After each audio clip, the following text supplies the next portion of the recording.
السلام عليكم ورحمة الله وبركاته. الحمد لله والصلاة والسلام على رسوله الأمين وعلى آله وأصحابه الفائزين برضا الله. ما بعد، رب اشرح لي صدري ويسر لي أمري واحلل عقدة من لساني يفقهوا قولي. سبحانك لا علم لنا إلا ما علمتنا إنك أنت العليم الحكيم. أعوذ بالله من الشيطان الرجيم. بسم الله الرحمن الرحيم. لقد من الله على المؤمنين إذ بعث فيهم رسولا من أنفسهم يتلو عليهم آياتي ويزكيهم ويعلمهم الكتاب والحكمة وإن كانوا من قبل لفي ضلال مبين. صدق الله العلي العظيم. وأن طارق بن عبد الله المحارب رضي الله عنه رأيت رسول الله صلى الله عليه وسلم يمر في سوق ذي المجاز وعليه حلة حمراء وهو يقول: أيها الناس قولوا لا إله إلا الله تفلحوا إلى آخر الحديث. صدق رسول الله. ഏറ്റവും സ്നേഹ ആദരവുകൾ നിറഞ്ഞ സഹോദര സഹോദരിമാരെ, പ്രിയപ്പെട്ട മഞ്ചേരി നിവാസികളെ, എൻ്റെ ശബ്ദം ശ്രവിക്കുന്ന ഇതര ആദർശ പ്രാസ്ഥാനിക ബന്ധുക്കൾക്ക് ഇസ്ലാമിക ആദർശ പ്രസ്ഥാനത്തിൻ്റെ വിപ്ലവ അഭിവാദ്യങ്ങൾ അർപ്പിക്കുന്നു. തിരുനബി കാലം തേടുന്ന വിമോചകൻ എന്ന സന്ദേശമുയർത്തി ഗ്രീൻ വാലി സ്റ്റുഡൻസ് യൂണിയൻ സംഘടിപ്പിച്ച മീലാദ് ക്യാമ്പയിന്റെ സമാപന സംഗമത്തിലാണ് നാം ഉള്ളത്. ഏറെ കാലിക പ്രസക്തമായ ഇത്തരമൊരു സന്ദേശവുമായി, ഒരു പ്രമേയവുമായി ജനമനസ്സുകളിലേക്ക് ഇറങ്ങിച്ചെന്ന ഗ്രീൻ വാലി അക്കാദമി സ്റ്റുഡൻസ് യൂണിയന്റെ പ്രവർത്തകരെ ഞാൻ അഭിനന്ദിക്കുന്നു. തിരുനബി സല്ലല്ലാഹു അലൈഹി വസല്ലമയുടെ ഉദയം 6-ാം നൂറ്റാണ്ടിന്റെ ഉത്തരാർദ്ധത്തിലായിരുന്നു.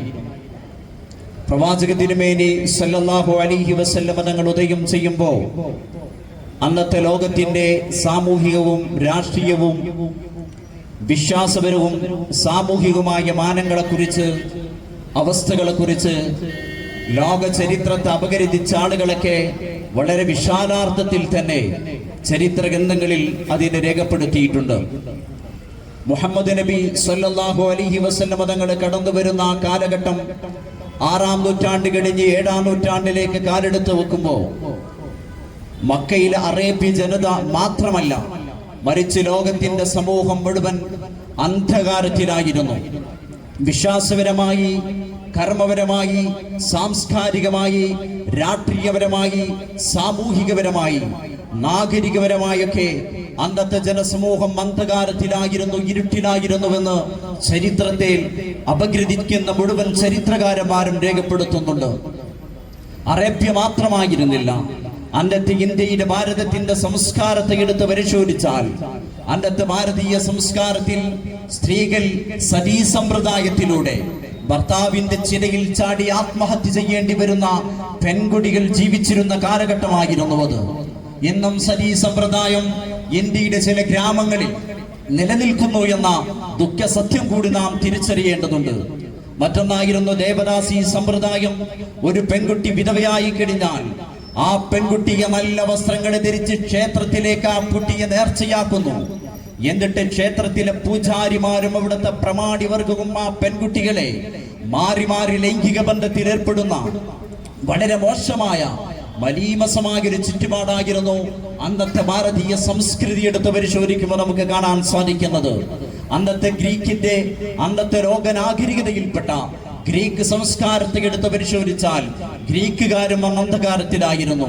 അന്നത്തെ ഈജിപ്ഷ്യൻ സംസ്കാരത്തെ എടുത്ത് പരിശോധിച്ചാൽ ഈജിപ്ഷ്യൻ സംസ്കാരവും അന്ധകാരത്തിലായിരുന്നു. അന്നത്തെ ലോക നാഗരികതകൾ, മെസപ്പൊട്ടേമിയൻ സംസ്കാരങ്ങൾ എടുത്ത് പരിശോധിക്കുമ്പോൾ അവരൊക്കെ ജീവിതത്തിന്റെ സാർവത്രിക മേഖലയിലും അന്ധകാരത്തിലായിരുന്നു അവർ നിലനിന്നിരുന്നു എന്ന് ചരിത്രത്തിൽ നിന്ന് നമുക്ക് വായിക്കാൻ കഴിയും. ചൈനയുടെ ചരിത്രം എടുത്ത് പരിശോധിക്കുമ്പോൾ അന്നത്തെ വലിയൊരു പ്രസ്ഥാനമായി വളർന്ന ഒരു വലിയ പ്രസ്ഥാനമായിരുന്നു കൺഫ്യൂഷ്യനിസം. ചൈനയിൽ അന്ന് നിലനിന്നിരുന്ന കൺഫ്യൂഷനിസം, അതും അന്നത്തെ അന്ധകാരത്തിൽ, അന്നത്തെ മുതലാളിത്ത മേധാവിത്വത്തിന്റെ അനീതിയുടെ കൊടുമ്പിരി കൊള്ളുന്ന ഒരു കാലഘട്ടത്തിലായിരുന്നു ലോകത്ത് മുഹമ്മദ് നബി സല്ലല്ലാഹു അലൈഹി വസല്ലം തങ്ങൾ ലോകത്തിന്റെ വെളിച്ചമായിട്ട് കടന്നു വരുന്നത്. അതുകൊണ്ടാണ് മൈക്കൽ എച്ച് ഹാർട്ട് തന്റെ ദി 100 എന്ന പുസ്തകത്തിൽ മുഹമ്മദ് നബി സല്ലല്ലാഹു അലൈഹി വസല്ലം തങ്ങളെ വിശേഷിപ്പിച്ചത് prophet Muhammad light of the world. Muhammad ലോകത്തിന്റെ പ്രകാശമാണെന്നാണ് പറഞ്ഞത്. ലോകത്തിന്റെ മുഴുവൻ വെളിച്ചമായിട്ടായിരുന്നു മുഹമ്മദ് നബി സല്ലല്ലാഹു അലൈഹി വസല്ലം തങ്ങൾ കടന്നു വന്നത്. മൈക്കൽ എച്ച് ഹാർട്ട് മാത്രമല്ല, ലോക ചരിത്രത്തെ അപഗ്രഥിച്ച ആർണോൾഡ് ജോസഫ് ടോയംബി അദ്ദേഹത്തിന്റെ അനാലിസിസ് ഓഫ് വേൾഡ് ഹിസ്റ്ററിയിൽ ലോക ചരിത്രത്തെ അപഗ്രഥിച്ചുകൊണ്ട് അദ്ദേഹം പറയുന്നത് 23 വർഷങ്ങൾ കൊണ്ട്, ഒരു ചെറിയ ഇടവേള കൊണ്ട് സംസ്കരിക്കാൻ പറ്റുന്ന, സമുദ്ധരിക്കാൻ പറ്റുന്ന ഒരു ജനസമൂഹമായിരുന്നില്ല മുഹമ്മദ് പ്രതിനിധാനം ചെയ്ത, മുഹമ്മദ് പ്രബോധനം ചെയ്ത കാലത്തെ ജനസമൂഹമാണ് എന്നാണ്. അത്രമാത്രം വിശ്വാസപരമായി, അത്രമാത്രം കർമ്മപരമായി, അത്രമാത്രം സാംസ്കാരികമായി, സാമ്പത്തികമായി ഒക്കെ വടികേടിലും ധർമ്മച്യുതിയിലും നിൽക്കുന്ന ഒരു സമൂഹത്തിലേക്ക് മുഹമ്മദ് നബി സല്ലല്ലാഹു അലൈഹി വസല്ലം തങ്ങൾ കടന്നു വന്നിട്ട് പറഞ്ഞു, ഖൂലു ലാ ഇലാഹ ഇല്ലല്ലാഹ് തുഫ്ലിഹൂൻ തദീനു ലക്കുമുൽ അറബ് വൽ അജം.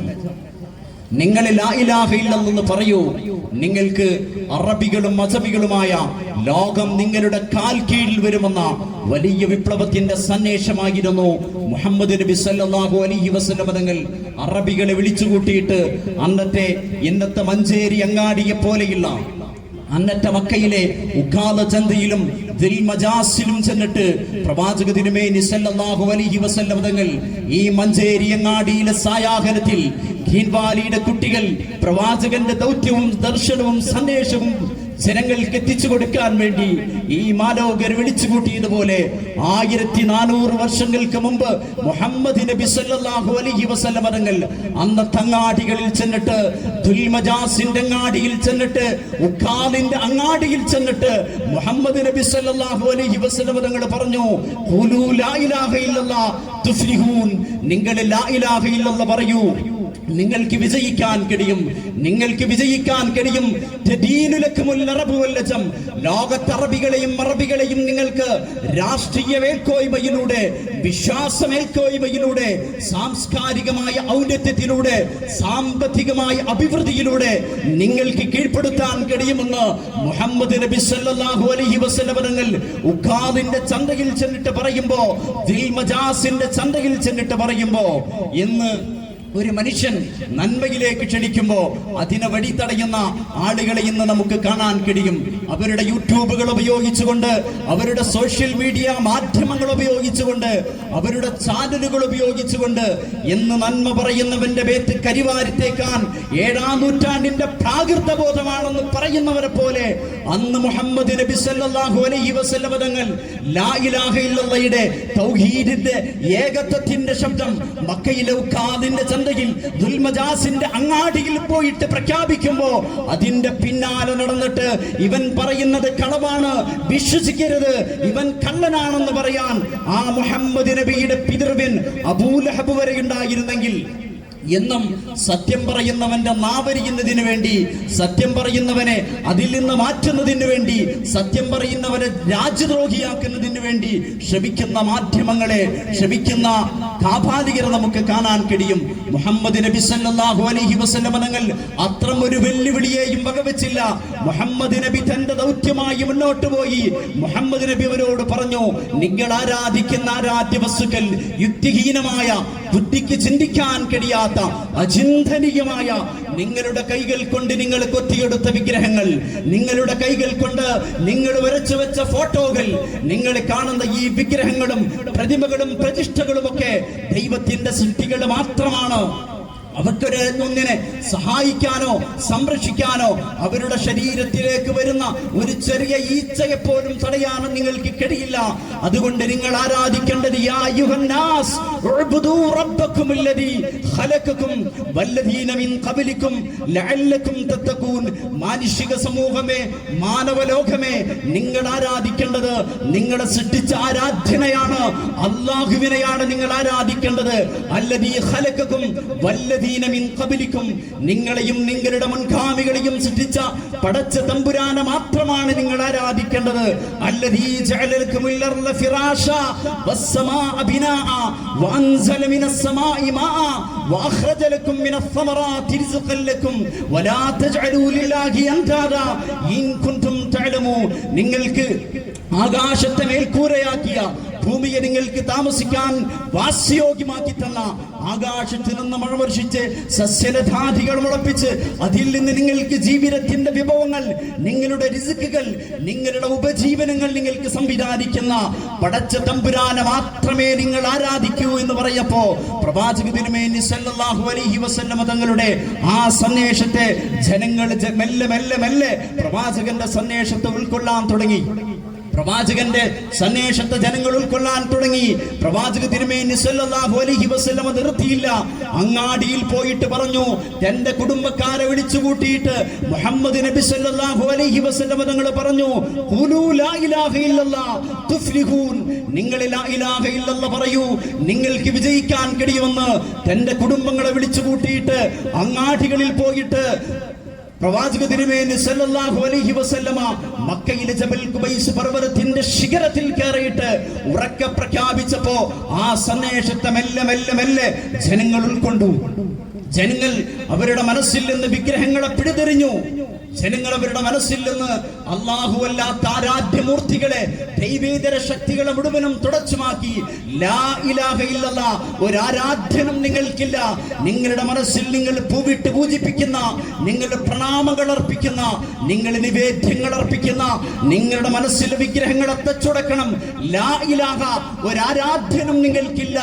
ഇല്ലല്ലാഹ്, അല്ലാഹു അല്ലാതെ എന്ന ആ തൗഹീദിന്റെ സന്ദേശം അവര് ഉറക്കെ പ്രഖ്യാപിച്ചപ്പോ ലോകം അറബികൾക്ക് കീഴടങ്ങി. ലോകം അറബികൾക്ക് കീഴടങ്ങി. ഖിലാഫത്തുർ റാഷിദയുടെ കാലഘട്ടത്തിൽ മുഹമ്മദ് നബി സല്ലല്ലാഹു അലൈഹി വസല്ലമയുടെ വിയോഗാനന്തരം ഖിലാഫത്തുർ റാഷിദയുടെ 30 സംവത്സരങ്ങൾ കഴിഞ്ഞപ്പോ ലോകത്തിന്റെ 4/3 ഭാഗവും അറബികളുടെ മേധാവിത്വത്തിലായി. ഇസ്ലാമിക സമൂഹത്തിന്റെ രാഷ്ട്രീയ മേൽക്കോയ്മയായി, ഇസ്ലാമിക സമൂഹത്തിന്റെ സാമ്പത്തിക മേൽക്കോയ്മയായി, ഇസ്ലാമിക സമൂഹത്തിന്റെ നാഗരിക മേൽക്കോയ്മയായി. അങ്ങനെ ലോകം അവർക്ക് കീഴടങ്ങി എന്ന് ആധുനിക സമൂഹം എന്ന് പറയുന്നവർ, ഏതൊരു അപരിഷ്കൃത ജനങ്ങൾ, അറബ് സമൂഹം ഏതൊരു ബിംബങ്ങളെയും പ്രതിമകളെയുമാണ് ആരാധിച്ചിരുന്നെങ്കിൽ അതിനേക്കാൾ അതപ്പതിച്ചുകൊണ്ടാണ് ആധുനിക സമൂഹം ഇന്ന് ജീവിക്കുന്നത്. ആധുനിക സമൂഹം ആരാധിക്കുന്നത് അറബികൾ ആരാധിക്കുന്ന വിഗ്രഹങ്ങൾ മാത്രമല്ല. ആധുനിക സമൂഹം എന്ന് പറയുന്ന വിദ്യാസമ്പന്നരായ ആളുകൾ, IAS, IFS, IPS പങ്കെടുത്ത ആളുകൾ, പ്രധാനമന്ത്രി, രാഷ്ട്രപതി, മന്ത്രി പുങ്കവന്മാർ, ജനങ്ങൾ പ്രതിനിധികൾ, പാർലമെന്റേറിയന്മാർ, ഇവരൊക്കെ ആരാധിക്കുന്നത് ആരെയാണെന്നറിയുമോ? ഉടുതുണിയില്ലാത്ത സ്വാമിമാർക്ക് മുന്നിൽ പോയിട്ട് കൈകൂപ്പിയിട്ട് ദൈവേതര ശക്തികൾക്ക് മുന്നിൽ തന്റെ വിധേയത്വം, തന്റെ അടിമത്തം പ്രകടിപ്പിക്കുന്ന ഒരു ദുഃഖ സത്യത്തിലേക്ക് ലോകം മാറിയിരിക്കുന്നു. ആധുനിക സമൂഹം, പരിഷ്കൃത സമൂഹം എന്ന് പറയുന്നവർ ആരാധിക്കുന്നത് പശുവിനെയാണ്, പശുവിന്റെ അമേധ്യത്തെയാണ്, പശുവിന്റെ ചാണകത്തെയാണ്, പശുവിന്റെ മൂത്രത്തെയാണ്. പശുവിന്റെ മാംസം കയ്യിൽ വെക്കുന്നവനെ അതുകൊണ്ട് തന്നെ അവന് തല്ലിക്കൊല്ലണം. പശുവിന്റെ മാംസം ആഹരിക്കുന്നവനെ അവന് തല്ലിക്കൊല്ലണം. പശുവിന്റെ മാംസം കച്ചവടം ചെയ്യുന്നവനെ അവന് തല്ലിക്കൊല്ലണം. കാരണം അവൻ ദൈവമായി കാണുന്നത് കേവലം ഒരു മൃഗത്തെയാണ്, കേവലം ഒരു മൃഗത്തിന്റെ അമേധ്യങ്ങളാണ്, കേവലം ഒരു മൃഗത്തിന്റെ മാംസവും, കേവലം ഒരു മൃഗത്തിന്റെ മലവും മൂത്രവുമാണ് അവർ ആരാധ്യ വസ്തുക്കളായി കാണുന്നത്. ഈ നീചത്വത്തിൽ നിന്ന്, ഈ അധമത്വത്തിൽ നിന്ന് മനുഷ്യൻ കരകയറി വരണം. എന്നിട്ട് മനുഷ്യൻ ആരാധിക്കുന്നത് ഈ അണ്ഡകടാഹത്തെ സംരക്ഷിക്കുന്ന, ഈ അണ്ഡകടാഹത്തെ സൃഷ്ടിച്ച, ഈ മഹാപ്രപഞ്ചത്തെ സൃഷ്ടിച്ച, അതിലെ കോടാനകോടി നക്ഷത്രങ്ങളെ സൃഷ്ടിച്ച 700 കോടിയിലധികം വരുന്ന ലോകത്ത് ഇന്ന് നിലനിൽക്കുന്ന ജനസമൂഹത്തെ വ്യത്യസ്ത രീതിയിൽ വൈവിധ്യങ്ങളിലൂടെ വർണ്ണാഭമായ കളറുകളിൽ, വർണ്ണാഭമായ ശേഷികളിൽ, വർണ്ണാഭമായ പ്രതിഭ നിലനിർത്തിക്കൊണ്ട് സൃഷ്ടിച്ച പടച്ച തമ്പുരാനെയാണ് മനുഷ്യൻ ആരാധിക്കേണ്ടത്. അങ്ങനെ മനുഷ്യൻ ആരാധിക്കുമ്പോഴാണ് അവന്റെ അധമത്വം മാറി അവന് ഔന്നിത്യം ഉണ്ടാവുകയുള്ളൂ.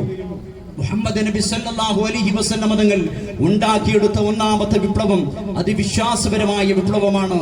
ആ വിപ്ലവം മുഹമ്മദ് നബി സല്ലല്ലാഹു അലൈഹി വസല്ലം തങ്ങൾ ഉണ്ടാക്കിയെടുത്തു. അത് പ്രഖ്യാപിച്ചു.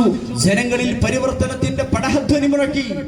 മുഹമ്മദ് നബി സല്ലല്ലാഹു അലൈഹി വസല്ലം ഇത് പറഞ്ഞപ്പോ മർദ്ദനങ്ങൾ ഏൽക്കേണ്ടി വന്നു, പീഡനങ്ങൾ ഏൽക്കേണ്ടി വന്നു. തന്റെ ജന്മദേശത്തിൽ നിന്ന് പൗരാവകാശം നിഷേധിക്കപ്പെട്ട് അങ്ങ് മക്കയിൽ നിന്ന് മദീനയിലേക്ക് നാടുവിടേണ്ടി വന്നു.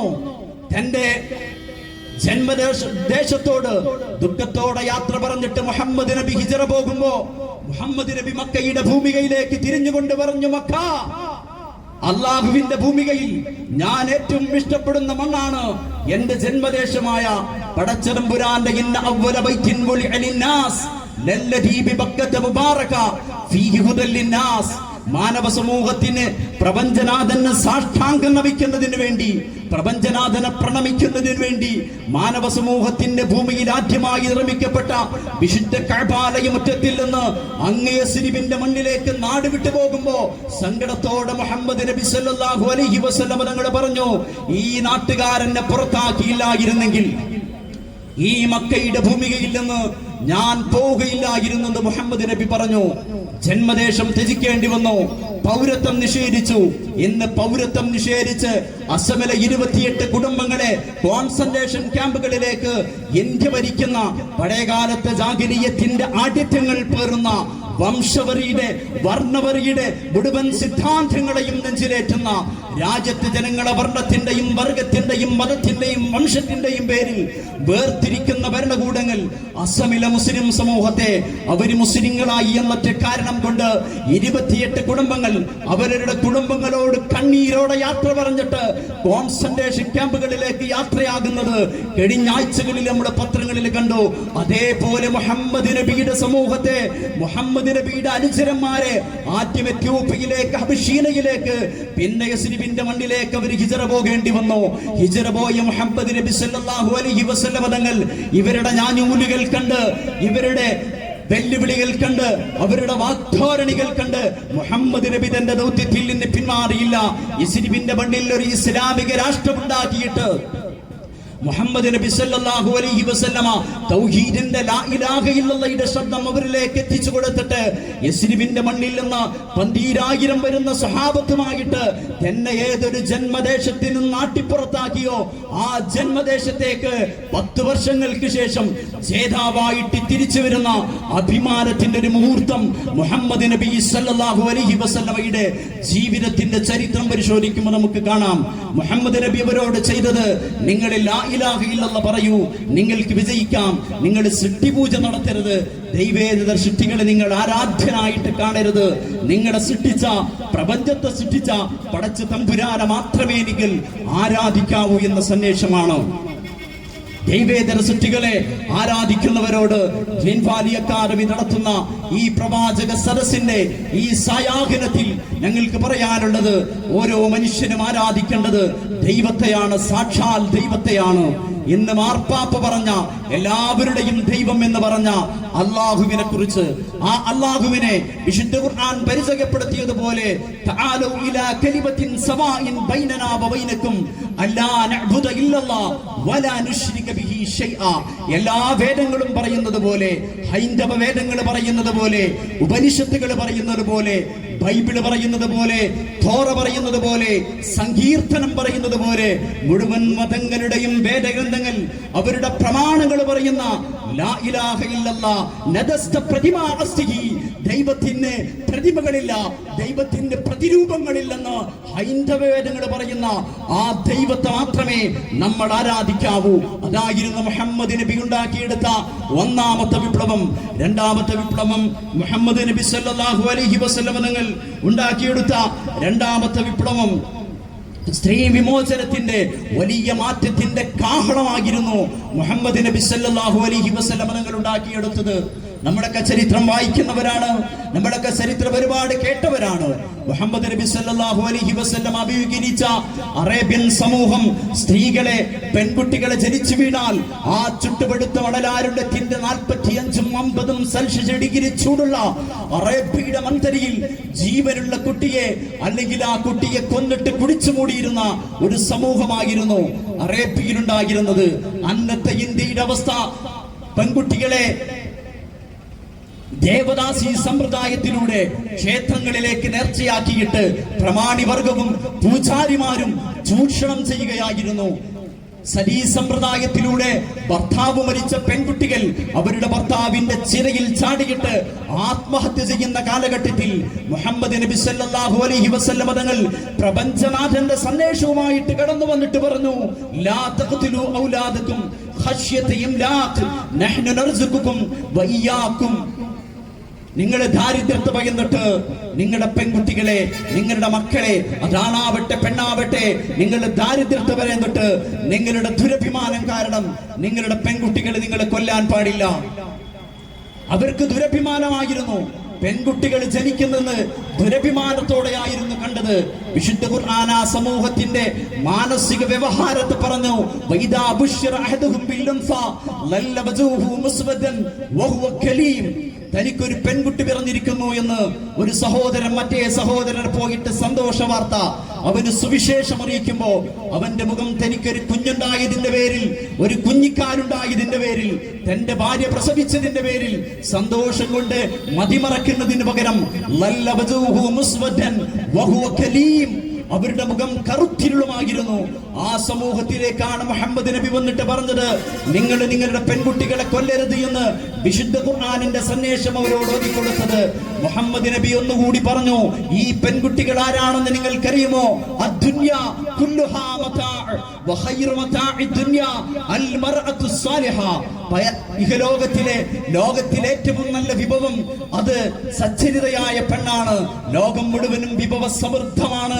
ആ ലോകത്തിലെ ഏറ്റവും നല്ല വിഭവം അതൽ മർഅതു സ്സാലിഹ, സൽവൃത്തയായ സച്ചരിതയായ പെണ്ണാണെന്ന് പറഞ്ഞിട്ട് കുടിച്ചു മൂടപ്പെട്ട കുടിമാടത്തിൽ നിന്ന് പെൺകുട്ടിയെ കൈപ്പിടിച്ചുയർത്തിയിട്ട് മുഹമ്മദ് റസൂലുള്ളാഹി സ്വല്ലല്ലാഹു അലൈഹി വസല്ലം തങ്ങൾ പറഞ്ഞു, അവര് നിങ്ങളുടെ ഉമ്മയാണ്, അവര് നിങ്ങളുടെ ഭാര്യയാണ്, അവര് നിങ്ങളുടെ സഹോദരിയാണ്, അവര് നിങ്ങളുടെ മക്കളാണ്, അവര് സമൂഹത്തിന്റെ പാതിയാണെന്ന് മുഹമ്മദ് നബി ജീവിതത്തിലുടനീളം പറഞ്ഞു.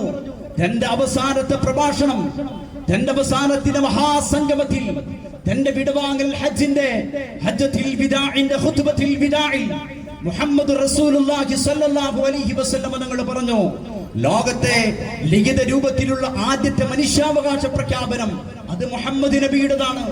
1450 വർഷങ്ങൾക്ക് മുമ്പ് മുഹമ്മദ് നബി സല്ലല്ലാഹു അലൈഹി വസല്ലം തങ്ങൾ അങ്ങ് സഫാ കുന്നിന്റെ ശിഖരത്തിൽ നിന്നിട്ട് നടത്തിയ ആ ചരിത്ര പ്രസിദ്ധമായ പ്രഭാഷണമാണ് ലോകത്തിൽ ലിഖിത രൂപത്തിൽ എഴുതപ്പെട്ട ആദ്യത്തെ മനുഷ്യാവകാശ പ്രഖ്യാപനം.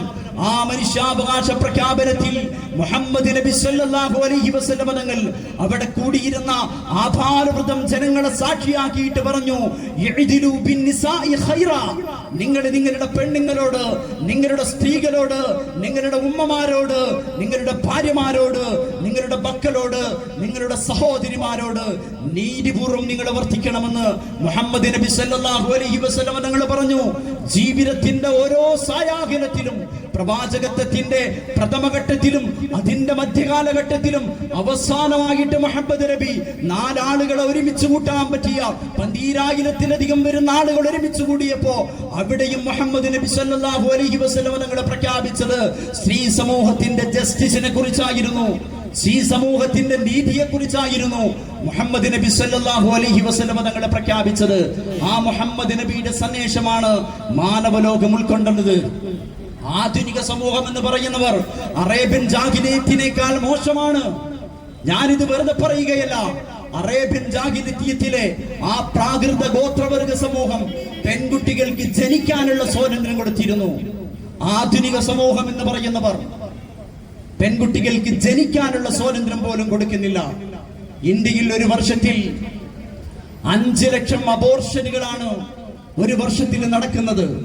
അബോർഷൻ എന്ന പദം കേൾക്കുമ്പോൾ വളരെ മനോഹരമായ പദമാണ്. ഗർഭാശയത്തിൽ വെട്ട് കുഞ്ഞുങ്ങളെ കഷ്ടമായിട്ട് പീസായിട്ട് കുട്ടികളെ ഭ്രൂണഹത്യ നടത്തുന്നു. പെൺകുട്ടികളുടെ ലിംഗപരിശോധന നടത്തിയിട്ട്, ഗർഭസ്ഥ ശിശുവിന്റെ ലിംഗപരിശോധന നടത്തിയിട്ട് ഗർഭാശയത്തിൽ വെച്ച് ഗർഭഛിദ്രം നടത്തുന്നത് 5 ലക്ഷം ആളുകളെയാണ്. പ്രാകൃത ഗോത്ര സമൂഹം 7-ാം നൂറ്റാണ്ടിന്റെ പ്രാകൃത പൊതുബോധം നേടിയിരുന്നവർ, അവരെ ജനിച്ചു വീഴാനുള്ള സ്വാതന്ത്ര്യം കൊടുത്തിരുന്നു. ആധുനിക സമൂഹം അതിന് പോലും സമ്മതിക്കുന്നില്ല. 1 വർഷത്തെ കണക്കാണ് നമ്മുടെ രാജ്യത്ത് മാത്രമാണ് ഈ പറയുന്നത്.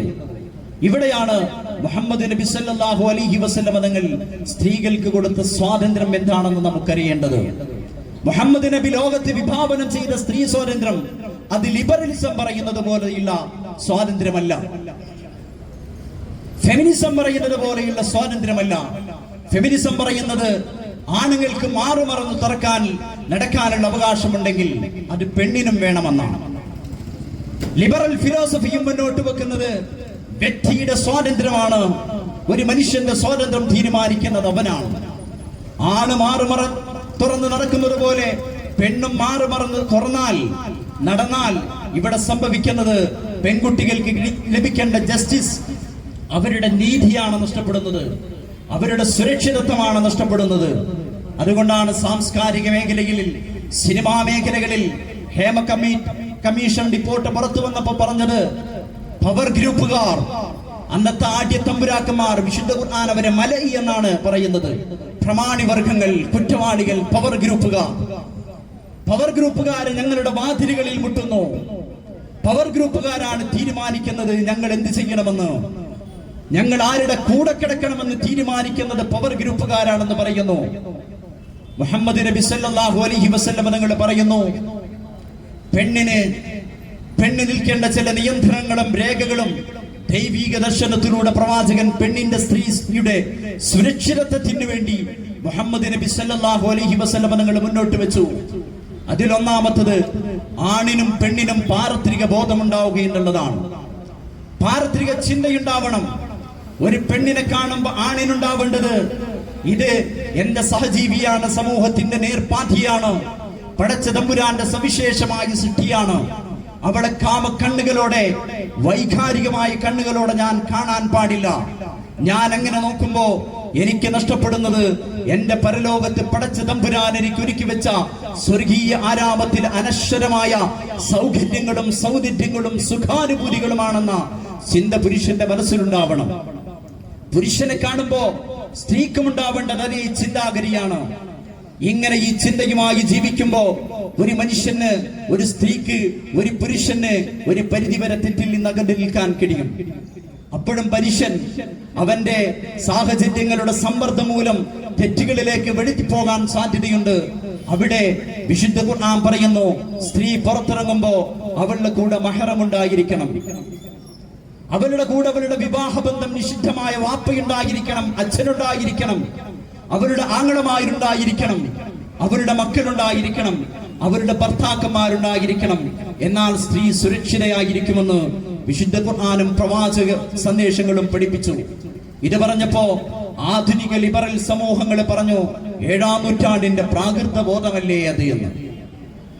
ഇന്ന് ഹേമ കമ്മീഷൻ റിപ്പോർട്ടിന് ശേഷം പല നടിമാരും ചാനലുകളിൽ വന്നിട്ട് പറയാണ്, എന്നെ സംവിധായകൻ റൂമിലേക്ക് വിളിച്ചു വരുത്തി, അയാളുടെ ലൈംഗിക താല്പര്യത്തിന് വേണ്ടി വിളിച്ചു വരുത്തി, പക്ഷേ എന്റെ അച്ഛൻ കൂടെ ഉണ്ടായിരുന്നത് കൊണ്ട് ഞാൻ രക്ഷപ്പെട്ടു. ആ രക്ഷപ്പെടലാണ് വിശുദ്ധ ഖുർആൻ പറഞ്ഞ, ഇസ്ലാം മുന്നോട്ട് വെക്കുന്ന, മുഹമ്മദ് നബി മുന്നോട്ട് വെക്കുന്ന വിമോചന പ്രത്യശാസ്ത്രം. നിന്റെ സുരക്ഷിതത്വത്തിന് വേണ്ടി നിന്റെ കൂടെ മഹറം ഉണ്ടായിരിക്കണം. അത് അച്ഛനാവാം, ആങ്ങളയാവാം, നിന്റെ ഭർത്താവാം, നിന്റെ മക്കളാവാം, നിന്റെ വിവാഹബന്ധം വിശുദ്ധമായ നിന്റെ രക്തബന്ധത്തിലുള്ള ആരുമാവാം. ആ രക്തബന്ധത്തിലുള്ള ആളുകളുമായിട്ട് നീ പുറത്തിറങ്ങുമ്പോ നീ സുരക്ഷിതനായിരിക്കും. ഒരു പവർ ഗ്രൂപ്പുകാരനും നിന്റെ മേത്ത് തൊടില്ല എന്നാണ് വിശുദ്ധ ഖുർആൻ മുഹമ്മദ് നബി സല്ലല്ലാഹു അലൈഹി വസല്ലം തങ്ങൾ മുന്നോട്ട് വെച്ച വിമോചനത്തിന്റെ പ്രത്യശാസ്ത്രം. അല്ലാതെ ഫെമിനിസം പറയുന്നത് പോലെ സ്ത്രീകൾക്ക് തോന്നിയതുപോലെ നടക്കാൻ, പുരുഷന് തോന്നിയതുപോലെ നടക്കാനുള്ള സ്വാതന്ത്ര്യമല്ല ഇസ്ലാം മുന്നോട്ട് വെക്കുന്നത്. ഇസ്ലാമിന്റെ ഹിജാബിന്റെ അധ്യായങ്ങൾ പറഞ്ഞിട്ട് വിശുദ്ധ ഖുർആൻ ആ സൂക്തത്തിൽ പറഞ്ഞു, വഅല്ലാ യുദീൻ സ്ത്രീകളെ പീഡിപ്പിക്കപ്പെടാൻ പാടില്ല. അതുകൊണ്ട് മാന്യമായ വസ്ത്രം ധരിക്കണം. പുരുഷൻ മാന്യമായ വസ്ത്രം ധരിക്കണം. സ്ത്രീയെ കാണുമ്പോ പുരുഷൻ അവന്റെ ദൃഷ്ടികൾ താർത്തണം. സ്ത്രീയെ കാണുമ്പോ പുരുഷനും അവന്റെ ദൃഷ്ടികൾ താർത്തണം. അപ്പൊ നിങ്ങൾക്ക് പതിവ്രതകളായ ആളുകളെ, നിങ്ങളിലെ നല്ല ആളുകളെ തിരിച്ചറിയാൻ നിങ്ങൾക്ക് കഴിയും. മാത്രമല്ല, സ്ത്രീ സമൂഹത്തിന് അവിടെ സുരക്ഷിതത്വം ഉണ്ടാകുമെന്ന വലിയ സന്ദേശമാണ് മുഹമ്മദ് നബി സല്ലല്ലാഹു അലൈഹി വസല്ലം തങ്ങൾ പറഞ്ഞത്. മുഹമ്മദ് നബിയുടെ ചരിത്രം പഠിച്ച ഇന്ത്യയിലെ വലിയ ബുദ്ധിജീവി, ഇന്ത്യയിലെ വലിയ അക്കാദമീഷ്യൻ KS രാമകൃഷ്ണ റാവു മുഹമ്മദ് നബി സല്ലല്ലാഹു അലൈഹി വസല്ലം തങ്ങളെ കുറിച്ച് വിശേഷിപ്പിച്ചതായിരുന്നു, മുഹമ്മദ് നബി സ്ത്രീ സമൂഹത്തിൽ സമൂലമായി മാറ്റങ്ങൾ ഉണ്ടാക്കിയ നേതാവാണ് മുഹമ്മദ് നബി സല്ലല്ലാഹു അലൈഹി വസല്ലം തങ്ങൾ എന്നായിരുന്നു രാമകൃഷ്ണ റാവു മുഹമ്മദ് നബി സല്ലല്ലാഹു അലൈഹി വസല്ലം തങ്ങളെ കുറിച്ച് വിശേഷിപ്പിച്ചത്. മുഹമ്മദ് നബി സല്ലല്ലാഹു അലൈഹി വസല്ലം തങ്ങൾ ആ വിശ്വാസത്തിന്റെ സൗന്ദര്യം അവർക്ക് മുന്നിൽ കൊണ്ടുവന്നു. സ്ത്രീകൾ പുറത്തിറങ്ങുമ്പോൾ നിയന്ത്രണങ്ങൾ കൊണ്ടുവന്നു. പുരുഷൻ സ്ത്രീയെ കാണുമ്പോൾ നിയന്ത്രണങ്ങൾ കൊണ്ടുവന്നു. സ്ത്രീ പുരുഷനെ കാണുമ്പോൾ ഉണ്ടാവേണ്ട നിയന്ത്രണങ്ങൾ കൊണ്ടുവന്നു. അതിന്റെ ഫലം ലോകത്തുണ്ടായത്, ഒരു സ്ത്രീക്ക് അങ്ങ് ഭൂമിയുടെ ഒരറ്റം മുതൽ മറ്റേ അറ്റം വരെ നിർഭയത്വത്തോടുകൂടെ യാത്ര ചെയ്യാൻ പറ്റുന്ന ഒരു സാഹചര്യം ലോകത്തുണ്ടായി. ഖത്താബ് ബിൻ അർത്ത് റളിയല്ലാഹു അൻഹു ഈ ആദർശം സ്വീകരിച്ചപ്പോ ഇരുട്ടിന്റെ ശക്തികൾ ഖത്താബ് ബിൻ അർത്ത് റളിയല്ലാഹു അൻഹു ശക്തമായ ശാരീരിക പീഡകൾക്ക് വിധേയമാക്കിയപ്പോ ഖത്താബ് ബിൻ അർത്ത് റളിയല്ലാഹു അൻഹു റസൂലുള്ളാഹി സ്വല്ലല്ലാഹു അലൈഹി വസല്ലം തങ്ങളുടെ അരികിൽ വന്നിട്ട് സങ്കടം പറഞ്ഞപ്പോ റസൂലുള്ളാഹി സ്വല്ലല്ലാഹു അലൈഹി വസല്ലം തങ്ങൾ പറഞ്ഞു, ഖത്താബ്, നിങ്ങൾ ക്ഷമിക്കൂ. ഖത്താബ്, സാമൂഹിക സുരക്ഷിതത്വം നിലനിൽക്കുന്ന ഒരു കാലം സംജാതമാകും.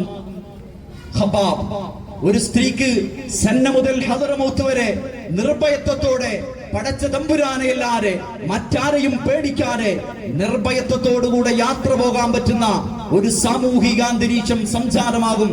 അതുവരെ കാത്തു നിൽക്കൂ ഖത്താബ് എന്ന് ഖത്താബ് ബിൻ അർത്ത് റളിയല്ലാഹു അൻഹുവിനോട് പറഞ്ഞു. ഖത്താബ് ബിൻ അർത്ത് റളിയല്ലാഹു അൻഹു പറയുന്നു, എന്റെ രണ്ട് കണ്ണുകൾ കൊണ്ട് അത് കാണാനുള്ള ഭാഗ്യം എനിക്കുണ്ടായി.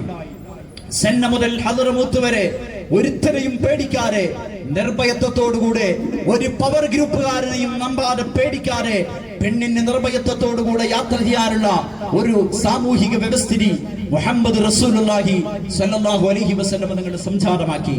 മുഹമ്മദ് നബി സ്വല്ലല്ലാഹു അലൈഹി വസല്ലം തങ്ങൾ സ്ത്രീ സുരക്ഷയ്ക്ക് വേണ്ടി കൊണ്ടുവന്ന ഫോർമുലകൾ നമ്മുടെ ആധുനിക ജീവിതത്തിൽ നമ്മൾ ഉപയോഗപ്പെടുത്തുമ്പോൾ, അതിൽ നമ്മൾ ഇംപ്ലിമെന്റ് ചെയ്യുമ്പോൾ സ്ത്രീകൾ സുരക്ഷിതരായിരിക്കും. ഒരു പുരുഷനും ഒരു സ്ത്രീയെയും തൊടില്ല. ഒരു പവർ ഗ്രൂപ്പുകാരനും ഒരു സ്ത്രീയുടെയും ശരീരത്തിൽ കൈവയ്ക്കില്ല. മുഹമ്മദ് നബി സല്ലല്ലാഹു അലൈഹി വസല്ലം കൊണ്ടുവന്ന വിശ്വാസത്തിന്റെ, ആദർശത്തിന്റെ, കർമ്മങ്ങളുടെ ഫോർമുലയുമായി ഇന്ത്യൻ സമൂഹം, ലോക സമൂഹം മുന്നോട്ട് പോകാൻ തയ്യാറാവണം. നബി സല്ലല്ലാഹു അലൈഹി വസല്ലം കൊണ്ടുവന്ന മറ്റൊരു വിപ്ലവമായിരുന്നു ലഹരിക്കെതിരെയുള്ള മുഹമ്മദ് നബിയുടെ സാർവലൗകികമായ ലഹരിക്കെതിരെയുള്ള പ്രവാചകന്റെ വിപ്ലവം. പ്രവാചക സല്ലല്ലാഹു അലൈഹി വസല്ലമയുടെ കാലത്ത് ലഹരിയിൽ ആപരിച്ചിരുന്ന ഒരു സമൂഹമായിരുന്നു ജീവിച്ചിരുന്നത്. മദ്യത്തിന്റെ വീപ്പയിൽ കടന്ന് ചത്ത വണ്ടിനെ കുറിച്ച് നീ എത്ര ഭാഗ്യവാനാടാ എന്ന് പറഞ്ഞ് ആ വണ്ടിനെ കുറിച്ച് പാട്ടുപാടിയിരുന്ന സമൂഹം. ഞാൻ മരിച്ചാൽ എന്നെ മുന്തിരിവള്ളിയുടെ താഴെ എന്നെ മറവ് ചെയ്യണം. ആ മുന്തിരിവള്ളിയിൽ നിന്ന് എന്റെ ദ്രവിച്ച അസ്ഥിപഞ്ചങ്ങളിലേക്ക് അതിൽ നിന്ന് അതിന്റെ നീര് വരുമ്പോ അതിൽ നിന്ന് എനിക്ക് വല്ല ആനന്ദ നിർവൃതിയും ലഭിച്ചാലോ എന്ന് പറഞ്ഞിട്ട് ഞാൻ മരണപ്പെട്ടാൽ എന്റെ മുന്തിരിവള്ളിയുടെ താഴെ മറവ് ചെയ്യണമെന്ന് വസിയ്യത്തുകൾ എഴുതി വെച്ചിരുന്ന സമൂഹം. ആ സമൂഹത്തെ നബി സല്ലല്ലാഹു അലൈഹി വസല്ലമ വളരെ ശാസ്ത്രീയമായി വ്യത്യസ്ത ഘട്ടങ്ങളിലൂടെ മുഹമ്മദ് നബി സല്ലല്ലാഹു അലൈഹി വസല്ലമ തങ്ങൾ അവരുടെ ലഹരിയിലുള്ള ആസക്തി, മദ്യത്തിലുള്ള ആസക്തി മുഹമ്മദ് നബി സല്ലല്ലാഹു അലൈഹി വസല്ലമ മാറ്റിയെടുത്തു. മുഹമ്മദ് നബി ആദ്യം അവരോട് പറഞ്ഞു, യസ്അലൂനക അനിൽ ഖംർ ഖുൽ ഫീഹിമാ ഇസ്മുൻ കബീറുൻ വമനാഫിഉ ലിന്നാസ് വഇസ്മുഹുമാ അക്ബറു മിൻ നഫ്ഇഹിമാ. അവർ മദ്യത്തെക്കുറിച്ച്, ലഹരിയെക്കുറിച്ച് അങ്ങയോട് ചോദിക്കുന്നു. അവരോട് പറഞ്ഞു കൊടുക്കുക, മദ്യം ഗുണത്തെക്കാളേറെ ദോഷമാണ്. മദ്യത്തിന്റെ ചഷകങ്ങളിൽ ജീവിച്ചിരുന്നവർ മെല്ലെ അതിൽ നിന്ന് മാറി നിൽക്കാൻ തുടങ്ങി. പിന്നീട് വിശുദ്ധ ഖുർആൻ പറഞ്ഞു, ലാ തഖറബുസ് സലാ വഅൻതും സുകാറ. നിങ്ങൾ മദ്യപിച്ച് ലഹരി ഉപയോഗിച്ചുകൊണ്ട് നമസ്കാരത്തിലേക്ക് പോകരുത്. ആളുകൾ വീണ്ടും മദ്യത്തിൽ നിന്ന് മാറി നിൽക്കാൻ തുടങ്ങി. വിശുദ്ധ ഖുർആനിന്റെ അവസാനത്തെ അധ്യായം, യാ അയ്യുഹല്ലദീന ആമനൂ ഇന്നമൽ ഖംറു വൽ മൈസറു വൽ അൻസാബ് വൽ അസ്ലാമു റിജ്സും മിൻ അമലി ശൈത്താൻ ഫജ്തനിബൂഹു ലഅല്ലകും തുഫ്ലിഹൂൻ എന്ന സമ്പൂർണ്ണ മദ്യനിരോധനത്തിന്റെ പ്രഖ്യാപനം വരുന്നു. മുഹമ്മദ് നബി സല്ലല്ലാഹു അലൈഹി വസല്ലമയുടെ വിശുദ്ധ ഖുർആനിന്റെ അല്ലാഹുവിന്റെ സിംഹാസനത്തിൽ നിന്നുള്ള സന്ദേശം മുഹമ്മദ് നബി അവർ കോതിക്കൊടുത്തു. മുഹമ്മദ് നബിയുടെ അനുചരന്മാർ അങ്ങ് മക്കയിലെ അങ്ങാടികളിലൂടെ, മഞ്ചേരിയുടെ അങ്ങാടിയിൽ നമ്മൾ പറയുന്നത് പോലെ മുഹമ്മദ് നബിയുടെ അനുചരന്മാർ മക്കയിലെ അങ്ങാടിയിലൂടെ വിശുദ്ധ ഖുർആനിന്റെ സമ്പൂർണ്ണ മദ്യനിരോധനത്തിന്റെ പ്രഖ്യാപനം നടത്തിയിട്ട് ചോദിച്ചു, ഫഹൽ അൻതും തൻതഹൂൻ, നിങ്ങൾ ഈ മദ്യം വർജിക്കാൻ നിങ്ങൾ തയ്യാറല്ലേ? ഈ ലഹരിയിൽ നിങ്ങൾ മാറി നിൽക്കാൻ നിങ്ങൾ തയ്യാറല്ലേ എന്നവരോട് ചോദിച്ചപ്പോ, മദ്യത്തിന്റെ ചഷകത്തിൽ ജീവിച്ചിരുന്നവർ, മദ്യമില്ലാത്ത ജീവിതം അത് മരണസമാനമാണെന്ന് പറഞ്ഞവർ അവർ ഉറക്കെ പ്രഖ്യാപിച്ചു, ഇന്തഹൈനാ യാ റബ്ബനാ, പ്രവചനാഥ, നിന്റെ കൽപ്പനകൾ ഞങ്ങളിതാ സ്വീകരിച്ചിരിക്കുന്നുവെന്ന്. തീർന്നില്ല, അവര് മദ്യത്തിന്റെ ചഷകങ്ങളും മദ്യത്തിന്റെ കോപ്പകളും മദ്യത്തിന്റെ വീപ്പകളൊക്കെ മദീനയിലെ തെരുവീതിയിലേക്ക് വലിച്ചെറിഞ്ഞു. മദീന മദ്യത്തിന്റെ പിടൊഴുകി. അത് മറ്റൊരു സാമൂഹികമായ, സൈക്കോളജിക്കലായ, മനഃശാസ്ത്രപരമായ ഒരു ട്രീറ്റ്മെന്റ് ആയിരുന്നു മുഹമ്മദ് നബിയുടേത്. മദ്യം ഉപയോഗിക്കുന്ന ആളുകൾ ആ മദ്യത്തിന്റെ ഷാപ്പ് കണ്ടാൽ അവന് മദ്യത്തിൽ നിന്ന് മാറി നിന്നാലും അവന്റെ മനസ്സിലേക്ക് പഴയകാല സ്മൃതികൾ, പഴയകാല ഓർമ്മകൾ ഓടിയെത്തും. മദ്യപിച്ചിരുന്ന കൂട്ടുകാരെ കണ്ടാൽ അവന്റെ മനസ്സിലേക്ക് പഴയ മദ്യപാനത്തിന്റെ കാലഘട്ടങ്ങൾ അവന്റെ മനസ്സിലേക്ക് കടന്നു വരും. മദ്യത്തിന്റെ ഗ്ലാസുകളും വീപ്പുകളും ചഷകങ്ങളും കാണുമ്പോ അവരുടെ മനസ്സിലേക്ക് അത് കടന്നു വരും. ഒരിക്കലും ഇനി അത് ഉണ്ടാവാൻ പാടില്ല. മാനുഷികമായി, സാമൂഹികമായി, മനഃശാസ്ത്രപരമായി മുഹമ്മദ് നബി സല്ലല്ലാഹു അലൈഹി വസല്ലം തങ്ങൾ പൂർണ്ണമായിട്ട് അതിൽ നിന്ന് അവരെ വിമോചിപ്പിച്ചു. അവരവരുടെ മദ്യത്തിന്റെ ചഷകങ്ങളും വീപ്പുകളും കോപ്പുകളും അതിന്റെ ഷാപ്പുകളൊക്കെ തല്ലി തകർത്ത് മദീനയിൽ മദ്യത്തിന്റെ പുഴൊഴുക്കിയിട്ട് സമ്പൂർണ്ണ മദ്യനിരോധനത്തിന്റെ വലിയ വിപ്ലവം മുഹമ്മദ് നബി സല്ലല്ലാഹു അലൈഹി വസല്ലം ഉണ്ടാക്കിയെടുത്തു. മുഹമ്മദ് നബി ഏതൊരു ശാസ്ത്രീയ രീതിയാണോ സ്വീകരിച്ചത്, ഏതൊരു ആത്മാർത്ഥമായ രീതിയാണോ സ്വീകരിച്ചത്, ആ രീതി ലോകം സ്വീകരിച്ചാൽ ലഹരിമുക്തമായ ഒരു ലോകത്തെ നമുക്ക് കാണാൻ കഴിയും. പക്ഷേ നമ്മുടെ ഗവൺമെന്റുകൾക്ക് അതിന് താല്പര്യമില്ല. നമ്മുടെ ഗവൺമെന്റുകളുടെ പൊതുഖജനാവിന്റെ വരുമാനം ലഹരിയാണ്, മദ്യമാണ്. ആ മദ്യത്തിന്റെ വരുമാനമാണ് നമ്മുടെ റവന്യൂ വരുമാനം. അതുകൊണ്ട് ഗവൺമെന്റുകൾക്ക് അത് താല്പര്യമില്ല. അതുകൊണ്ട് സംഭവിക്കുന്നത് എന്താ? നമ്മുടെ രാജ്യത്തെ വലിയൊരു ശതമാനം ആളുകൾ മയക്കമരുന്നുകൾക്ക്, മദ്യത്തിനടിമപ്പെട്ട് ജീവിക്കുന്നു. മദ്യം കുടിച്ചാൽ ഒരുപക്ഷെ അതിന്റെ വാസന പുറത്തേക്ക് വരും. എന്നാൽ പുതിയ തരം സിന്തറ്റിക് ലഹരി പദാർത്ഥങ്ങൾ, MDMA പോലെയുള്ള സിന്തറ്റിക് ലഹരി പദാർത്ഥങ്ങൾ ഉപയോഗിക്കുന്നു. ഒരു മനുഷ്യൻ മദ്യം ഉപയോഗിച്ചുകൊണ്ട് അവന്റെ ബുദ്ധിയും ശരീരവും അവന്റെ ആമാശയങ്ങളും നശിക്കാൻ ഒരുപാട് വർഷമെടുക്കുമെങ്കിൽ അതിന്റെ കുറഞ്ഞ സമയങ്ങൾ കൊണ്ട് മനുഷ്യന്റെ ബുദ്ധിയും ശരീരവും ആമാശയവും ഒക്കെ നിശേഷം തകർന്ന് തരിപ്പണമാക്കുന്ന സിന്തറ്റിക് ലഹരി പദാർത്ഥങ്ങളാണ് ആധുനിക സമൂഹം പുതിയ കുട്ടികൾ ഉപയോഗിച്ചു കൊണ്ടിരിക്കുന്നത്. 7 8 പഠിക്കുന്ന 10 12 വയസ്സുള്ള കുട്ടികൾ മുതൽ 18 വയസ്സുള്ള കൗമാരപ്രായക്കാര് മുതൽ വൃദ്ധരായ ആളുകൾ വരെ ഉപയോഗിക്കുന്നു. വലിയൊരു ദുഃഖസത്യം, ഇതിൽ വലിയൊരു പങ്ക് പെൺകുട്ടികളും സ്ത്രീകളും ഉണ്ടെന്നാണ്. മദ്യം ഉപയോഗിക്കുന്നതിന്റെ, അത് വിൽപ്പന നടത്തുന്നതിന്റെ, മയക്കമരുന്ന് കച്ചവടം ചെയ്യുന്നതിന്റെ, അതിന്റെ വിപണനവും അതിന്റെ ഉപയോഗം നടത്തുന്നത് വലിയൊരു ശതമാനം പെൺകുട്ടികളാണ്. എന്നിട്ട് ചാനലുകളിൽ വന്ന് യാതൊരു ലജ്ജയുമില്ലാതെ അട്ടാചിക്കുന്ന പെൺകുട്ടികളെ മാധ്യമങ്ങളിലൂടെ നമുക്ക് കാണാൻ കഴിയുന്നു. ഇവിടെയാണ് സമ്പൂർണ്ണ മദ്യനിരോധനം നടത്തിയ മുഹമ്മദ് നബി ലോകത്തിന്റെ വിമോചന ആകുന്നത്. മുഹമ്മദ് നബിയുടെ മനുഷ്യാവകാശ പ്രഖ്യാപനത്തിന്റെ ഒരു പ്രഖ്യാപനമാണത്. ഒരു മനുഷ്യന്റെ അഭിമാനം അതവനിക്ക് ഏറ്റവും വിലപ്പെട്ടതാണ്. ഒരു മനുഷ്യന്റെയും അഭിമാനം നഷ്ടപ്പെടാൻ പാടില്ല. ഒരു മനുഷ്യന്റെയും ശരീരത്തിന് ഹാനി സംഭവിക്കാൻ പാടില്ല.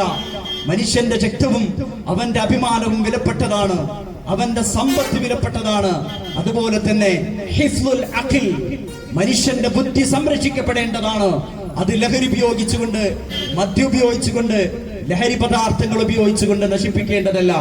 മനുഷ്യന്റെ ബുദ്ധിയും വിഭവശേഷിയുമൊക്കെ രാജ്യത്തിന്റെ അഭിവൃദ്ധിക്ക്, സമൂഹത്തിന്റെ അഭിവൃദ്ധിക്ക്, രാജ്യത്തിന്റെ സമോത്കൃഷ്ടമായ പുനഷ്ടിക്ക് വേണ്ടി ഉപയോഗപ്പെടുത്തേണ്ട മനുഷ്യന്റെ ബുദ്ധിയും മാനവ വിഭവങ്ങളൊക്കെ മനുഷ്യൻ അവന്റെ ബുദ്ധിയൊക്കെ മദ്യവും ലഹരിയൊക്കെ ഉപയോഗിച്ച് നശിപ്പിച്ചുകൊണ്ടിരിക്കുമ്പോ മുഹമ്മദ് നബിയുടെ ഏറ്റവും ശാസ്ത്രീയമായ ഏറ്റവും മാനവികമായ മദ്യനിരോധനത്തിന്റെ പ്രക്രിയകൾ സമൂഹം എന്ത് നെഞ്ചിലേറ്റുന്നോ അന്ന് ലോകത്തെ മദ്യത്തിൽ നിന്ന് ലഹരിയിൽ നിന്ന് മനുഷ്യനെ സംരക്ഷിക്കാൻ കഴിയും.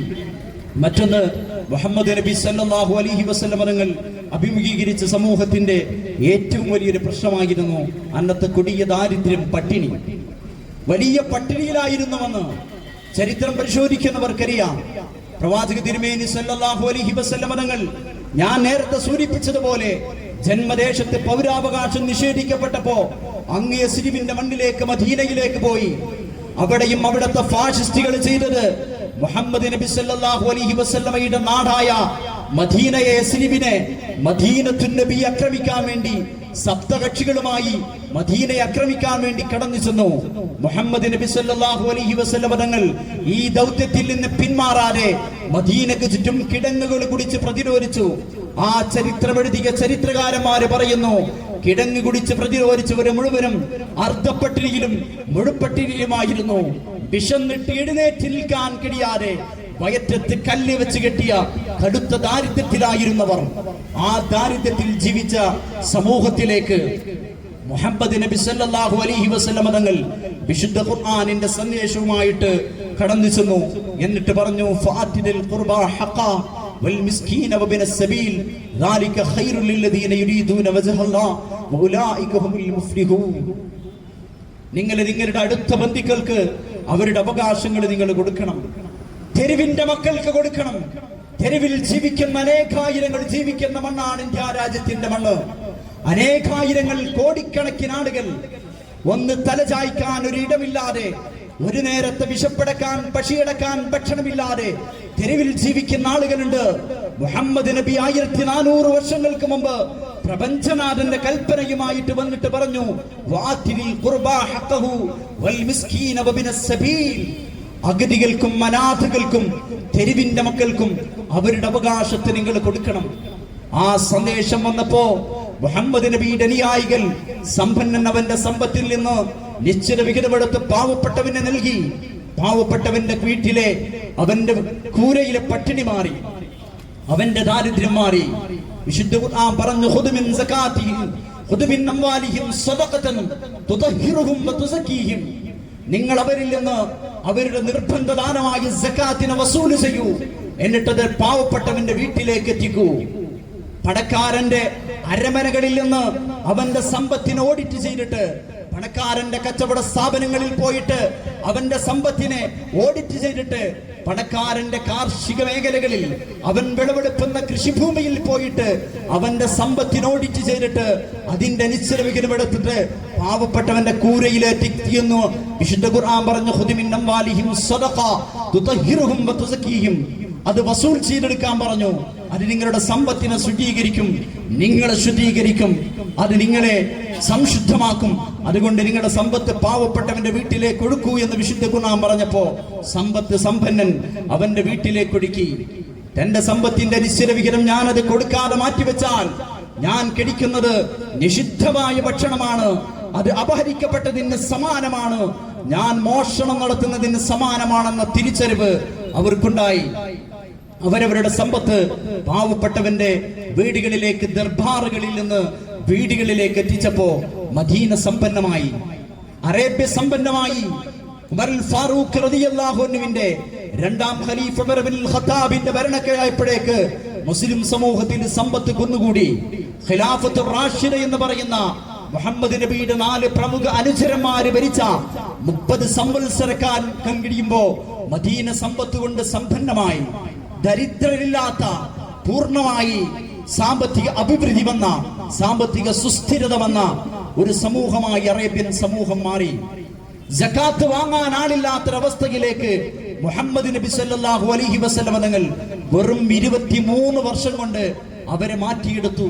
സമ്പൂർണ്ണ വിമോചനം. അതുകൊണ്ടാണ് ആർണോൾഡ് ടോയംബി പറഞ്ഞ്, ഇതൊരു ഇമ്പോസിബിൾ ആണ്, ഇത് അസാധ്യമാണ്, ലോകത്തൊരു മനുഷ്യനും ഇത് സാധ്യമല്ലെന്ന്. അദ്ദേഹത്തിന്റെ അനാലിസിസ് ഓഫ് വേൾഡ് ഹിസ്റ്ററിയിൽ ലോക ചരിത്രത്തെ അപഗ്രഥിച്ചുകൊണ്ട് അർണോൾഡ് ടോയംബി പറയാൻ കാരണം മുഹമ്മദ് നബിയുടെ ചരിത്രത്തെ സത്യസന്ധമായി വായിച്ചത് കൊണ്ടാണ്. അതുകൊണ്ടാണ് നേരത്തെ സ്വാഗത ഭാഷണത്തിൽ സൂചിപ്പിച്ചതുപോലെ സർ ജോർജ് ബെർണാഷ് പറഞ്ഞത് ആ മുഹമ്മദ് നബിയുടെ ഭരണമാണ് ലോകത്ത് വരേണ്ടത്. അങ്ങനെ മുഹമ്മദ് നബിയുടെ ഭരണം ലോകത്ത് വരുമ്പോ സമാധാനപൂർണമായ, സാംസ്കാരിക പൂർണമായ, സന്തുലിതം നിലനിൽക്കുന്ന, നീതി നിലനിൽക്കുന്ന, സുരക്ഷിതത്വം നിലനിൽക്കുന്ന, സാമൂഹിക സുരക്ഷിതത്വം സമത്വവും നിലനിൽക്കുന്ന ഒരു ലോകം സംജാതമാകുമെന്ന്. അതുകൊണ്ടാണ് ജോർജ് ബെർണാഷ് പറഞ്ഞ് മുഹമ്മദ് നബി സല്ലല്ലാഹു അലൈഹി വസല്ലം പദങ്ങൾ ഇന്ത്യ രാജ്യത്തെ ജനങ്ങൾക്ക്, ഭരണകൂടത്തിന്, വിമോചന പ്രത്യയശാസ്ത്രജ്ഞർക്ക്, സ്വപ്നം കാണുന്ന ആളുകൾക്ക് മുഹമ്മദ് നബിയുടെ ജീവിതം അത് മാതൃകയാണോ? ഇന്നത്തെ നമ്മുടെ രാജ്യത്തിന്റെ ദാരിദ്ര്യത്തിന്റെ പട്ടിക എടുത്ത് പരിശോധിച്ചാൽ നമ്മുടെ രാജ്യത്തെ 220 മില്യൺ ജനങ്ങൾ 32 രൂപയിൽ താഴെ വരുമാനമുള്ളവരാണെന്ന് ഏഷ്യൻ ബാങ്കിന്റെ കണക്കുകൾ പറയുന്നു. രാജ്യത്തെ ജനങ്ങളിലെ 63% 220 മില്യൺ ജനങ്ങൾ എന്ന് പറയുമ്പോ രാജ്യത്തെ ജനസംഖ്യയുടെ 63% ആളുകൾ 32 രൂപയിൽ താഴെ വരുമാനമുള്ള ദരിദ്രരിൽ ദരിദ്രരാണ്, പരമദരിദ്രരാണ്. എന്നാൽ നമ്മുടെ രാജ്യത്തെ ശതകോടീശ്വരന്മാർ രാജ്യത്തുയർന്നുകൊണ്ടിരിക്കുന്നു. പട്ടിണി പാവങ്ങളുടെ ഗ്രാഫ് താഴേക്ക് താഴ്ന്നുകൊണ്ടിരിക്കുന്നു. അധാനിയും അധ്വാനിയും ദിലീപ് സാങ്വിമാരൊക്കെ കൊഴുത്തു വളരുന്നു. ശതകോടീശ്വരന്മാരുടെ എണ്ണം ലോകത്ത്, ഇന്ത്യയിൽ വളർന്നുകൊണ്ടിരിക്കുന്നു. ശതകോടീശ്വരന്മാരെ കാണിച്ചുകൊണ്ട് നമ്മുടെ രാജ്യത്തെ ജനങ്ങളോട് പ്രതിബദ്ധതയില്ലാത്ത, ഭരണപക്ഷത്തോട്, ഭരണീയരോട് പ്രതിബദ്ധതയില്ലാത്ത രാജ്യത്തെ ഭരണാധികാരികൾ പറയുന്നു തിളങ്ങുന്ന ഇന്ത്യ തിളങ്ങുകയാണ്, ഇന്ത്യ വികസിക്കുകയാണ്. പട്ടിണി പാവങ്ങളിൽ തെരുവിൽ അധിവസിക്കുമ്പോ, പ്രമാണിമാരെ കടന്നു വരുമ്പോ അവരുടെ കൂരകൾ ബുൾഡോസറുകൾ ഉപയോഗിച്ചുകൊണ്ട് തകർത്തിട്ട് പറയാണ് ഇന്ത്യ വികസിക്കുന്ന ഇന്ത്യയാണെന്ന നാണമില്ലാതെ വിളിച്ചു പറയുന്ന ഭരണകൂടമാണ് നമുക്ക് മുന്നിലുള്ളത്. അത്തരം ഭരണകൂടങ്ങളല്ല രാജ്യത്തിനാവശ്യം. മറിച്ച് പ്രജകളെ സേവിക്കുന്ന, പ്രജകൾക്ക് ഗുണം ലഭിക്കുന്ന, രാജ്യത്തെ പ്രജകളെ കണ്ണിലെ കൃഷ്ണമണി പോലെ കാണാൻ കഴിയുന്ന ഭരണാധിപന്മാരാണ് ലോകത്തുണ്ടാവേണ്ടത്. അപ്പോ ലോകത്ത് പട്ടിണി മാറും, ലോകത്തിന്റെ ദാരിദ്ര്യം മാറും, ലോകം സമ്പന്നമാകും. മനുഷ്യന്റെ ദാരിദ്ര്യം തീർന്ന് മനുഷ്യൻ വളരെ ക്ഷേമപൂർണമായ, ആനന്ദപൂർണമായ ജീവിതം അവർക്ക് സാധ്യമാകും. മുഹമ്മദ് നബി സല്ലല്ലാഹു അലൈഹി വസല്ലമയുടെ വിമോചന സന്ദേശങ്ങളുടെ പട്ടിക അത് വളരെ വിപുലമാണ്. ഈ വൈകിയ വേളയിൽ അതിന്റെ മറ്റു മേഖലയിലേക്ക് കടന്ന് ഞാൻ നിങ്ങളുടെ വിലപ്പെട്ട സമയം ഞാൻ എടുക്കുന്നില്ല. മുഹമ്മദ് നബി സല്ലല്ലാഹു അലൈഹി വസല്ലമയുടെ ജീവിത സന്ദേശങ്ങൾ അത് നമ്മൾ മറ്റുള്ളവർക്ക് പകർന്നു നൽകണം. അത് നമ്മൾ പകർന്നു നൽകുമ്പോ നമുക്ക് നേരിടാനുണ്ടാവുക, നമ്മൾ പൂവിരിച്ച പാതകളിലൂടെയല്ല നമ്മൾ കടന്നു പോവുക. മുഹമ്മദ് നബി സല്ലല്ലാഹു അലൈഹി വസല്ലമ ഈ സന്ദേശം കൈമാറുമ്പോ മുഹമ്മദ് നബി ആക്രമിച്ചതുപോലെ, മുഹമ്മദ് നബിയെ നാടുകടത്തിയതുപോലെ, മുഹമ്മദ് നബിയുടെ പൗരാവകാശം നിഷേധിച്ച് സ്വന്തം നാട്ടിൽ നിന്ന് മക്കയിലേക്ക് ആട്ടിപ്പുറത്താക്കിയതുപോലെ നമ്മുടെ പൗരത്വം നിഷേധിക്കാൻ വേണ്ടി കടന്നു വരും. എന്നിട്ട് നമ്മുടെ കരങ്ങൾക്ക്, നമ്മുടെ നാവുകൾക്ക് കൂച്ചുവിലങ്ങിടാൻ തയ്യാറാവും. ആ സമയത്ത് മുഹമ്മദ് നബി സല്ലല്ലാഹു അലൈഹി വസല്ലം മദീനയിലേക്ക് പോകുന്നതിന് മുമ്പ്, മക്കയിലേക്ക് പോകുന്നതിന് മുമ്പ് സ്നേഹത്തോടെ അവിടുത്തെ പവർ ഗ്രൂപ്പുകാരെ പറ്റി, അവിടുത്തെ ആദ്യ തമ്പുരാക്കന്മാരെ പറ്റി, അവിടുത്തെ ഫാസിസ്റ്റ് മേൽക്കോയ്മകളെ പറ്റി മുഹമ്മദ് നബി സല്ലല്ലാഹു അലൈഹി വസല്ലം തങ്ങളോട് തന്റെ പ്രിയപ്പെട്ട പിതൃവ്യൻ അബൂ താലിബ് റളിയല്ലാഹു അൻഹു, അബൂ താലിബ് മുഹമ്മദ് നബി സല്ലല്ലാഹു അലൈഹി വസല്ലം തങ്ങളോട് പറഞ്ഞു, മോനെ, നിന്നെ കുറിച്ച് മക്കയിലെ മുഴുവൻ ചർച്ചയാണ്, നിന്നവർ തീർത്തു കളയുമെന്നുള്ള ചർച്ചയാണ്. അതുകൊണ്ട് എന്റെ കുട്ടി കുറച്ചൊന്ന് അനുധാവനതയോടുകൂടെ, അതല്ലെന്ന് കുറച്ച് സാവകാശത്തോടുകൂടെ എന്റെ മോൻ പ്രവർത്തിക്കണം, അതല്ലെങ്കിൽ എന്റെ മോൻ ഈ പ്രവർത്തനത്തിൽ നിന്ന് മാറി നിൽക്കണമെന്ന് പറഞ്ഞപ്പോ മുഹമ്മദ് നബി സല്ലല്ലാഹു അലൈഹി വസല്ലം തങ്ങൾ തന്റെ പിതാവ് നഷ്ടപ്പെട്ട്, തന്റെ മാതാവ് നഷ്ടപ്പെട്ട്, തന്റെ പ്രിയപ്പെട്ട പിതാമഹൻ നഷ്ടപ്പെട്ട് തനിക്ക് താങ്ങും സംരക്ഷണവുമായി നിന്ന തന്റെ പ്രിയപ്പെട്ട പിതൃവ്യൻ അബൂ താലിബിനോട് പറയുന്ന ചില വാക്കുകളുണ്ട്. ഉപ്പാ, എന്റെ വലത് കൈയിൽ സൂര്യനെയും എന്റെ ഇടത് കൈയിൽ ചന്ദ്രനെയും തന്നാലും ഈ ദൗത്യത്തിൽ നിന്ന് ഞാൻ പിന്മാറില്ലപ്പാ. ഒന്നെങ്കിൽ ഈ പ്രബോധന ദൗത്യത്തിൽ, ഈ സത്യത്തിന്റെ പ്രബോധനത്തിന്റെ മാർഗത്തിൽ ഞാൻ പിടഞ്ഞു വീണ് മരിക്കും. ഞാൻ ഷഹാദത്ത് പൂകിയിട്ട് അള്ളാഹുവിന്റെ സ്വർഗീയാരാമത്തിലേക്ക് പച്ച പൈങ്കിളിയായിട്ട് ഞാൻ പറഞ്ഞെടുക്കും. അതല്ലെങ്കിൽ ഈ ദൗത്യം വിജയിപ്പിച്ചിട്ട് ലോകത്ത് വെളിച്ചം ഞാൻ നീർക്കുമെന്ന് മുഹമ്മദ് നബി സല്ലല്ലാഹു അലൈഹി വസല്ലം തങ്ങൾ പറഞ്ഞ ആ പ്രഖ്യാപനം നമ്മുടെ മനസാന്തരങ്ങളിലേക്ക്, നമ്മുടെ അന്തരംഗങ്ങളിലേക്ക് കടന്നു വരണം. മുഹമ്മദ് നബിയുടെ സന്ദേശം ചുണ്ടുകളിൽ നിന്ന് കാതുകളിലേക്ക്. മഞ്ചേരി അങ്ങാടിയിൽ മാത്രമല്ല, ലോകത്തിന്റെ മുഴുവൻ അങ്ങാടിയിലും മുഹമ്മദ് നബിയും അനുയായികളും ഉഖാദിന്റെയും ദുൽമജാസിന്റെയും അങ്ങാടികളിലും ചന്തകളിലും ടൗണുകളിലും പോയിട്ട് ജനങ്ങൾക്ക് സത്യത്തിന്റെ, സമാധാനത്തിന്റെ, ശാന്തിയുടെ, നീതിയുടെ സന്ദേശം കൈമാറിയതുപോലെ, ഈ വിമോചന പ്രത്യശാസ്ത്രം കൈമാറിയതുപോലെ നമ്മൾ ഓരോരുത്തരും കൈമാറണം. ആ വലിയ ദൗത്യം നമ്മളെ ഏൽപ്പിച്ചുകൊണ്ടാണ് മുഹമ്മദ് നബി തന്റെ മനുഷ്യാവകാശ പ്രഖ്യാപനത്തിൽ നമ്മോട് വിട ചൊല്ലിയത്. മുഹമ്മദ് നബി 1400 വർഷങ്ങൾക്ക് മുമ്പ് അവസാനത്തെ തന്റെ പ്രഭാഷണത്തിൽ ലോകത്തെ ലിഖിത രൂപത്തിലുള്ള മനുഷ്യാവകാശ പ്രഖ്യാപനം നടത്തിയിട്ട് മുഹമ്മദ് നബി സല്ലല്ലാഹു അലൈഹി വസല്ലം തങ്ങൾ പറഞ്ഞു, ഹൽ ബല്ലഗ ഷാഹിദൽ ഗായിബ്, ഇവിടെ സന്നിഗ്ധരായ ആളുകൾ, എന്റെ സന്ദേശം ലഭിച്ച ആളുകൾ ഇത് മറ്റുള്ളവർക്ക് കൈമാറണം. ഇത് നിങ്ങൾ മറച്ചു വെക്കരുത്. എന്റെ സന്ദേശം നിങ്ങൾ ചുണ്ടുകളിൽ നിന്ന് കാതുകളിലേക്ക്, ഓണകേറാമൂലകളിലേക്ക്, ലോകത്തിന്റെ വിവിധ മേഖലകളിലേക്ക്, ചുണ്ടുകളിൽ നിന്ന് കാതുകളിലേക്ക് നിങ്ങൾ പകർന്നു നൽകണമെന്ന മുഹമ്മദ് നബി സല്ലല്ലാഹു അലൈഹി വസല്ലം തങ്ങളുടെ ആ വസിയ്യത്തിനെ, മുഹമ്മദ് നബിയുടെ ആ സന്ദേശത്തെ മുറുകെ പിടിക്കാൻ മുഹമ്മദ് നബി സല്ലല്ലാഹു അലൈഹി വസല്ലം തങ്ങളുടെ വിമോചന പ്രത്യശാസ്ത്ര ദർശനങ്ങളെ, മുഹമ്മദ് നബിയുടെ ജീവിത ദർശനങ്ങളെ, സന്ദേശങ്ങളെ ഉൾക്കൊള്ളാനും അത് ജീവിതത്തിൽ പകർത്താനും മറ്റുള്ളവർക്ക് പകർന്നു നൽകാനും പ്രപഞ്ചനാഥൻ അനുഗ്രഹിക്കുമാറാവട്ടെ എന്ന് ഞാൻ പ്രാർത്ഥിക്കുന്നു. ഇവിടെ ഒരുമിച്ച് കൂടിയ എന്നെ ശ്രമിച്ച നിങ്ങൾക്ക് എന്റെ പ്രിയത്തിൽ സലാം പറഞ്ഞുകൊണ്ട് ഒരിക്കൽ കൂടി ഇത്തരം ഒരു പ്രോഗ്രാം സംഘടിപ്പിച്ച ഗ്രീൻ വാലി സ്റ്റുഡൻസ് അക്കാദമിയിൽ, ഗ്രീൻ വാലി അക്കാദമിയിലെ വിദ്യാർത്ഥികൾക്ക് എന്റെ സ്നേഹത്തിന്റെ ഭാഷയിൽ നന്ദിയും അഭിവാദ്യങ്ങളും അർപ്പിച്ചുകൊണ്ട് ഞാൻ എന്നെ ശ്രമിച്ച ആളുകൾക്ക് ഒരിക്കൽ കൂടി നന്ദി പറഞ്ഞുകൊണ്ട് ഞാൻ ഉപസംഹരിക്കുന്നു. വാഖിറു ദഅവാനാ അൽഹംദുലില്ലാഹി റബ്ബിൽ ആലമീൻ. അസ്സലാമു അലൈക്കും വറഹ്മത്തുള്ളാഹി വബറകാതുഹു.